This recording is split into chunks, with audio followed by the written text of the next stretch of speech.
Assalamualaikum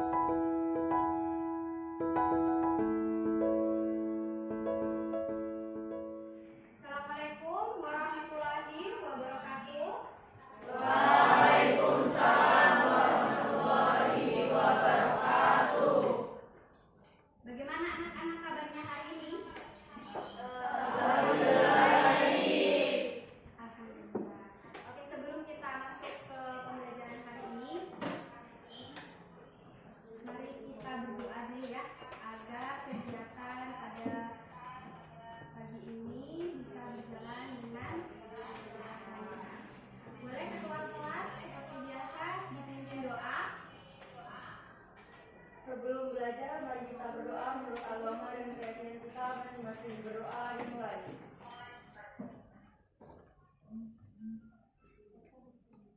Berdoa selesai.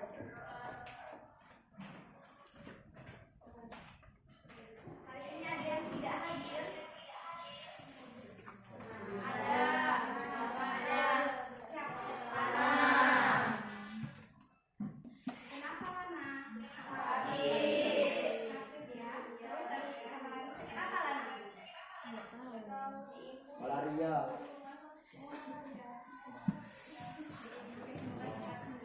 Siapa yang masih ingat kemarin kita belajar apa?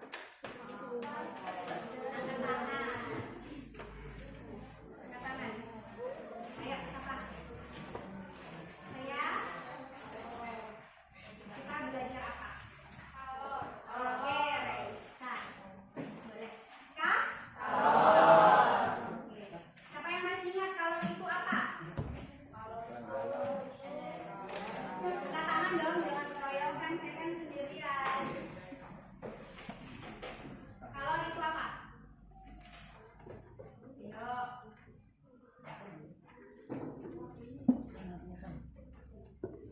Oke, Reva. Silakan Reva. Boleh.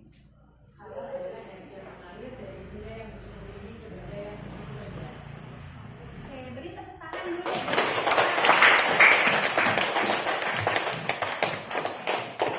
Jadi kemarin kita sudah belajar mengenai kalor ya, sebuah energi yang berpindah dari suhu yang tinggi ke suhu yang rendah. Kalian pernah tidak melihat es batu atau kalian pasti minum es, esnya itu jatuh di lantai, pernah nggak? Pernah. Nah, setelah beberapa saat sebelum dibersihkan atau dibiarkan, jika itu es dibiarkan di lantai, es itu akan kenapa? Mencair. Oke, ada lagi pendapat yang lain menurut pengalaman kalian yang pernah melihat es jatuh di atas lantai? Ada uap-uapnya. Katanya Siva ada uap-uapnya. Hari ini kita akan mempelajari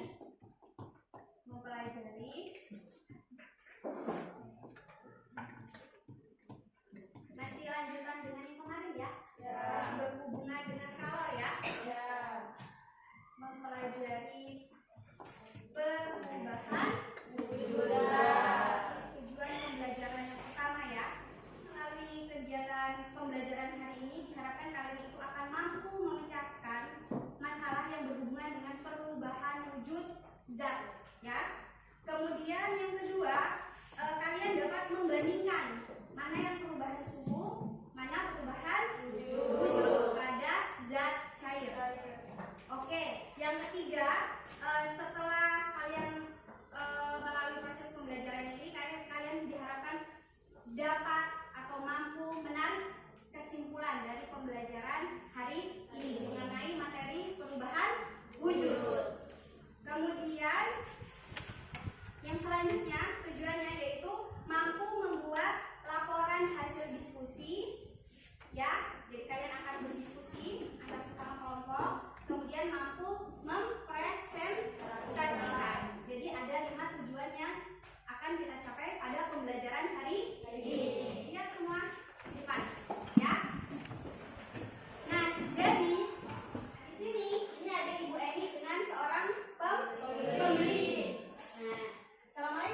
besok pagi. Apakah bisa?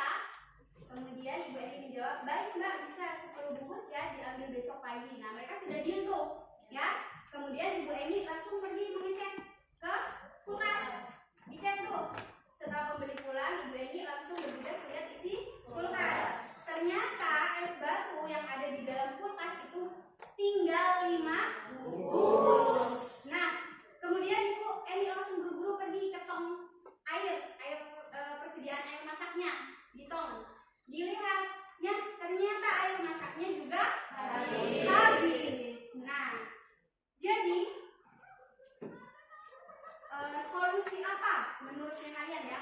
Solusi apa yang harus dilakukan Ibu Eni agar pembeli besok pagi itu lengkap orderannya 10 bungkus. Nah, jadi kalian akan melakukan mencarikan solusi Ibu Eni ya, diisi di LKPD. Ini Ibu memiliki lembar kerja yang harus kalian pecahkan ya secara berkelompok. Jadi satu kelompok mendapatkan satu.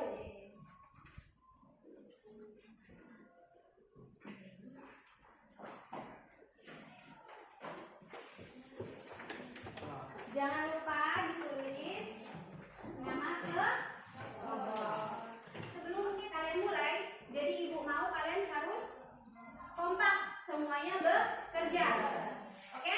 Jadi kalian harus membagi tugas. Siapa yang menulis, siapa bagian mencari nomor ini, siapa yang mempresentasikan nanti. Jadi harus jelas ya apa tugasnya ya. Jadi semua harus aktif. Oke? Kemudian Ibu sudah bagikan bahan ajar ya lewat link, coba dicek boleh. Nah, untuk mendapatkan solusi dari masalahnya Bu Eni, kalian silakan buka materi ajar yang sudah Ibu kirimkan di link ya. Jadi tidak boleh pakai internet karena kelihatan jawabannya internet, dan di internet juga tidak ada karena LKPD ini yang buat Ibu saya. Jawabannya nggak ada di internet karena belum di publish juga gitu ya. Dan bahasa internet juga kentara sekali gitu ya. Jadi cari jawabannya dengan membaca bahan ajar, kemudian berdiskusi kayak gitu ya. Paham? Paham.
pembuatan solusi yang dilakukan oleh Ibu Eni secara lengkap.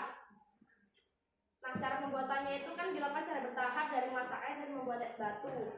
Yang pertama itu siapkan panci yang berisi air, lalu rebus air hingga mendidih. Kemudian setelah mendidih, matikan kompor dan diamkan air hingga suhunya turun. Selanjutnya, siapkan plastik es batu, tuangkan air ke dalam plastik es batu dan ikat ujung plastik. Lakukan secara bertahap hingga semua plastik es terpenuhi. Setelah itu, semua plastik yang sudah berisi air siap untuk dimasukkan ke dalam freezer. Tunggu sampai es batu membeku. Setelah membeku, maka es batu siap untuk dijual. Dan yang soal ketiga, berdasarkan grafik perubahan wujud benda pada materi ajar, perubahan apa saja yang terjadi pada solusi yang kalian buat. Nah, pada saat kompor menyala itu yang pertama ada perubahan air yang awalnya berada di suhu yang rendah. Secara bertahap ia akan mengalami perubahan suhu dari dingin, hangat, dan ke panas, dan itu merupakan penyerapan kalor. Dan yang kedua, perubahan air yang telah dipanaskan menghasilkan uap dari perubahan wujud benda cair menjadi gas, atau itu disebut dengan menguap. Dan perubahan yang ketiga, perubahan suhu air ketika kompor dimatikan. Yang tadinya air itu berada di angka 100 derajat Celcius dan uap itu berada di lebih dari 100 derajat Celcius, berubah dari gas ke cair, itu dinamakan dengan mengembun. Nah, setelah kompor dimatikan dan kemudian bungkusan air dimasukkan ke dalam kulkas, ada beberapa perubahan yang terjadi. Pertama, perubahan air yang tadinya panas atau suhu tinggi, setelah kompor dimatikan, lama-kelamaan suhu air akan rendah, atau dia itu melepas kalor untuk ruangan di sekitarnya. Yang kedua, perubahan plastik yang berisi air dimasukkan ke dalam freezer dan menjadi padat atau membeku. Terus selanjutnya, kompor mati dan dimasukkan ke dalam kulkas. Yang pertama itu ada perubahan wujud air yang menguap menjadi mengembun, wujud gas menjadi cair. Yang kedua, perubahan suhu tinggi ke suhu yang rendah. Yang ketiga, perubahan wujud ketika air yang sudah dimasukkan ke dalam plastik es lalu dimasukkan ke dalam lemari es, lama-kelamaan akan membeku. Perubahan ini disebut perubahan wujud cair menjadi padat. Yang keempat, perubahan suhu yang terjadi ketika air berada dalam kulkas dan dari suhu normal ke suhu freezer yang rendah. Kemudian perubahan wujud yang terjadi ketika air sudah membeku akan terjadi penyembuhan atau padat gas. Assalamualaikum warahmatullahi wabarakatuh dan selamat siang. Waalaikumsalam warahmatullahi wabarakatuh. Saya dari kelompok 6 akan mempresentasikan hasil kelompok kami. Grafik perubahan wujud benda, perubahan apa saja yang terjadi pada solusi yang kalian buat. Jawabannya, yang pertama, perubahan suhu. Awalnya suhu air masih di bawah 100 derajat Celcius, lalu setelah kompor dinyalakan maka suhu air akan semakin tinggi. Yang kedua, perubahan wujud air yang suhunya semakin tinggi akan menghasilkan uap. Yang ketiga, perubahan suhu. Pada saat sebagian air sudah berubah menjadi uap, kalor yang diberikan atau diterima menyebabkan suhu uap air meningkat lebih dari 100 derajat Celcius. Pada saat kompor mati dan bungkusan air dimasukkan ke dalam kulkas, yang terjadi yang pertama perubahan suhu. Saat kompor dimatikan, lama-kelamaan air akan mengalami perubahan suhu. Hal ini disebabkan karena air melepaskan kalor ke lingkungan sekitar. Yang kedua, perubahan suhu. Pada proses ini, uap air misalnya yang menempel pada tutup dandang akan berubah menjadi air. Kalor yang dilepaskan tidak digunakan untuk menurunkan suhu, namun untuk merubah wujud uap menjadi air. Pada tahap ini suhunya tetap 100 derajat Celcius. Yang tiga, perubahan suhu.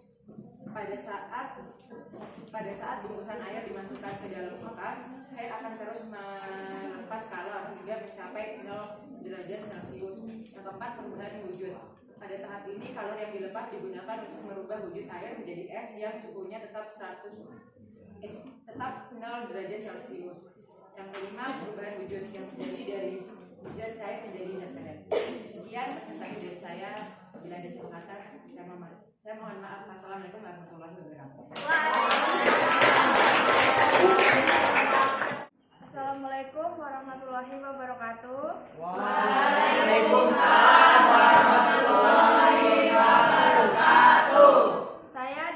kelompok 6 akan menanggapi jawaban dari kelompok 1 sampai 5. Jadi menurut kelompok kami, sesuai dengan petunjuk yang ada di LKPD, perubahan-perubahan yang terjadi pada pembuatan es batu sebanyak 8 perubahan, yaitu yang pertama, perubahan suhu pada awal air dimasak. Yang kedua, perubahan wujud air menjadi uap saat mencapai titik didih 100 derajat Celcius. Jadi menurut kelompok kami, penyubliman belum termasuk dari perubahan yang ada di LKPD. Terima kasih. Wassalamualaikum warahmatullahi wabarakatuh. Waalaikumsalam warahmatullahi wabarakatuh. Beri aplaus dulu. Kemudian kompor mati. Kompor mati dan dimasukkan ke dalam freezer ya kan. Mau didinginkan dulu atau anget-anget gitu kan? Nah, dari tadi kan, jadi uap itu dia akan suhunya turun dulu kan ke 100 loh, supaya dia bisa berubah wujud menjadi air, ya kan? Makanya jangan heran kalau itu tutup panci, kan? Kalau sudah dikasih mati kompor nanti ada tetesan air di atas embun, ya kan? Tetapi dia uapnya menurun dulu suhunya sampai ke 100 derajat. Jadi berubah dulu tuh uap yang lebih dari 100 derajat ke uap 100 derajat Celcius. Sudah sampai di sini. Nah, jadi kalornya ini diberikan atau dilepaskan? Dilepaskan ya. Dilepaskan kemana? Ke ruangan sekitarnya. Ya, ke lingkungan sekitarnya. Mau ke tempatnya misalkan, mau ke udara, ya kan? Jadi dia dilepas. Jadi itu yang menyebabkan air tadi yang panas itu menjadi turun suhunya, uapnya turun dulu ke 100 derajat Celcius, kemudian diserap lagi kan? Yang diserap lagi, dilepaskan lagi, itu berubah wujudnya menjadi air atau air itu loh. Jadi yang tadi sebagian massa air yang berubah menjadi uap, uapnya itu terbang toh, nempel ditutup, ya kan? Nempel kan ditutup, kemudian karena suhu dari uap itu turun lagi, dia berubah menjadi embun. Kalau dia sudah turun 100 derajat Celcius, dia akan berubah menjadi air. Tadi ya, ini adalah perubahan wujud atau perubahan wujud mengembun, ya kan? Kalau ini tadi menguap, di sini mengembun. Kemudian turun lagi, mungkin karena sudah dimasukkan ke kulkas kan? Dia akan turun terus, akan melepas kalor terus sampai suhunya air menjadi 0 derajat Celcius. Sudah 0 derajat, baru dia akan berubah wujud menjadi es yang suhunya juga 0 derajat Celcius. Jadi tidak merubah suhu. Pada perubahan wujud suhunya tetap. Pada perubahan suhunya berubah, ya kan? Oke, sudah berubah bentuk nih. Di sini air yang 0 derajat, di sini sudah menjadi es 0 derajat karena dia dimasukkan di freezer dan kalornya itu melepas kalor ini, dia akan turun suhunya. Di sini terdapat perubahan suhu. Menjadi minus kurang dari 0 derajat Celcius. Oke? Tadi perubahan yang 3 ada, tadi kita sampai dari padat ke gas, yaitu menyusut. Kemudian dari gas menjadi padat berarti mengkristal. Oke, kalau gas ke cair berarti mengembun.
Berarti ya? Kan ada bahannya satu ya? Wujud. Ini apa perubahan wujud? Dari S ke cair. Berarti mencair atau melebur, sama aja. Oke, kemudian dari C ke D adalah perubahan apa? Perubahan suhu, ya. Suhu apa? Suhu air. Suhu air. Kalau ini perubahan suhu es. Nah, diketahui total sama dengan Q1 atau QAB ya. QAB ditambah QBC ditambah QC C ke D. AB itu perubahan suhu. Ya, kita sudah belajar tadi ya. Oke, berarti massa dikali C. CS atau air? CS masih S ya di sini ya.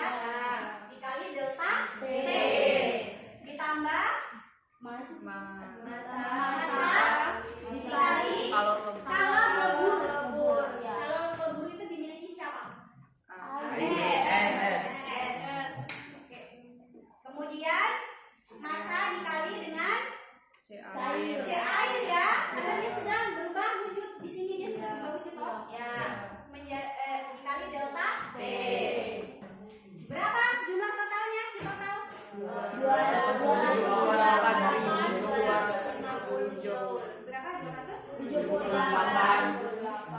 250 joule. Oke, jadi kalor yang diberikan ya atau diterima oleh S, diberikan atau diterima toh? Kalau diberikan berarti S yang menerima kan? Diberikan sebanyak 278.250 untuk mengubah es yang bersuhu negatif 5 derajat Celcius menjadi air yang suhunya 50 derajat Celcius. Bahan wujud ada apa saja?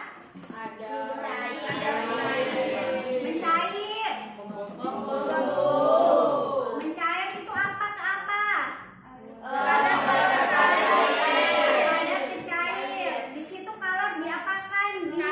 Diberikan atau diberi ya. Oke, menyerap kalor hingga dia cair. Kemudian ada apa lagi? Ada membeku. Membeku itu apa? Dari cair pada Cair ke padat. Berarti ada kalornya kenapa? Pada saat zat menerima kalor, maka zat tersebut akan mengalami kenaikan suhu dan perubahan wujud. Perubahan wujud yang terjadi adalah mencair, menguap, menyublim, ya kan? Salah satu contohnya tadi es batu yang dibiarkan yang tumpah di atas lantai, lama-lama dia akan berubah wujudnya menjadi cair, ya, karena suhunya meningkat, ya kan? Diberi kalor maksudnya. Kemudian sedangkan ketika zat itu melepaskan kalor, zat tersebut akan mengalami penurunan suhu. Kayak tadi peristiwa menjadi es itu kan, turun, dilepas sampai beku gitu kan. Penurunan suhu dan juga perubahan wujud. Perubahan wujud yang disertai pelepasan kalor adalah peristiwa membeku, mengembun dengan mengkristal. Jadi tadi kan sudah saya suruh siapkan ya. Silakan 5 menit saja boleh atau 3 menit boleh lah. Individu. Langsung jawab aja. Iya, langsung jawab. Ini soalnya sudah ada. Silakan langsung.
berubah menjadi padat perlu didinginkan terlebih dahulu.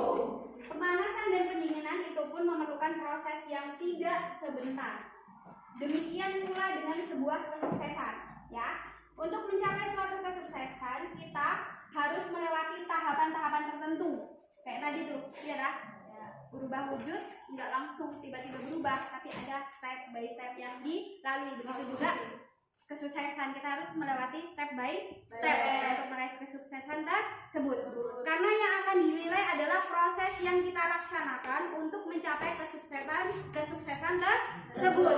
Sesuatu yang diraih tidak akan terasa manis apabila tanpa perjuangan dan proses yang berarti.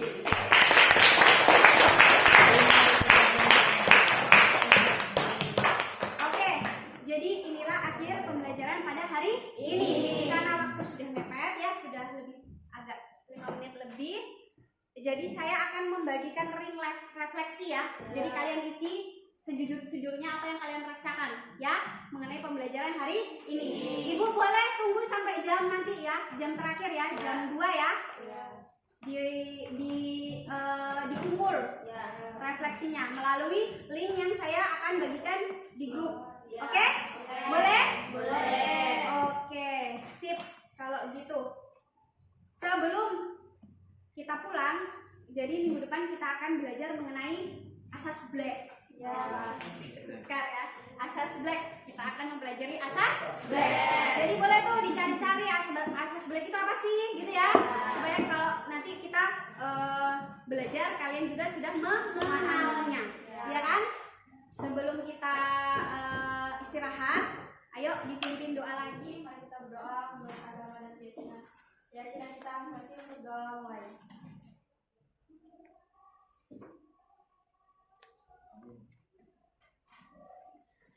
Doa